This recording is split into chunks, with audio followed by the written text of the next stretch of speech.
श्री स्वामी समर्थ.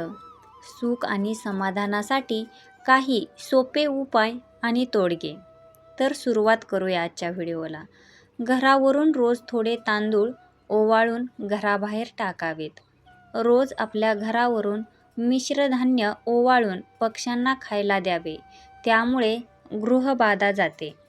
दररोज थोडीशी साखर घरावरून ओवाळून मुंग्यांना खायला द्यावी, त्यामुळे मुंग्या संतुष्ट होतात व आशीर्वाद देतात. आपल्या घरात कुलदेव कुलदेवी यांचा ज्या दिवशी वार असेल त्या दिवशी घरात अखंड नंदादीप तेवत ठेवावा.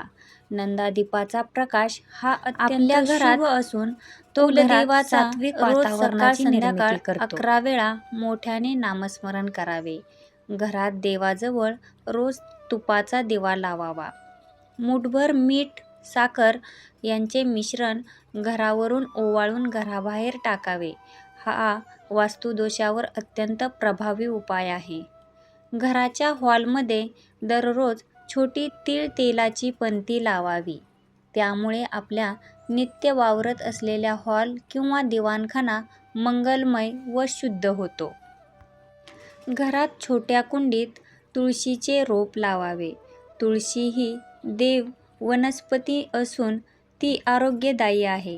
ती घरातील नकारात्मक शक्ती नष्ट करून हवा शुद्ध आणि खेळती ठेवते. या तुळशीला घरातील स्त्रियांनी शुद्ध पाणी घालावे, हे अतिशय उत्तम असते. कोरफड एका कुंडीत लावावी. कोरफड ही आरोग्यदायी आहे. कोरफड ही नकारात्मक शक्ती नष्ट करते. आपल्या वास्तूतील देवघर नेहमी स्वच्छ ठेवावे. घरात देवघरातील निर्माल्य साठवून ठेवू नये. हे निर्माल्य दर 15 दिवसांनी विसर्जित करावे. घरात अडगळी वस्तू ठेवू नये, तर लगेच टाकून द्यावेत. जुन्या वस्तू साठवून ठेवल्यामुळे घरात नकारात्मकता येते. घराच्या बाहेर सलग 6 महिने पांढरे तीळ 7 वेळा ओवाळून घराच्या बाहेर फेकून द्यावे. पांढरे तीळ नकारात्मकता नष्ट करते. घरात छान सुखदायक चित्रे लावावीत. नकारात्मक चित्रे घरात लावू नयेत. घरात दुःखदायक चित्रे नसावीत.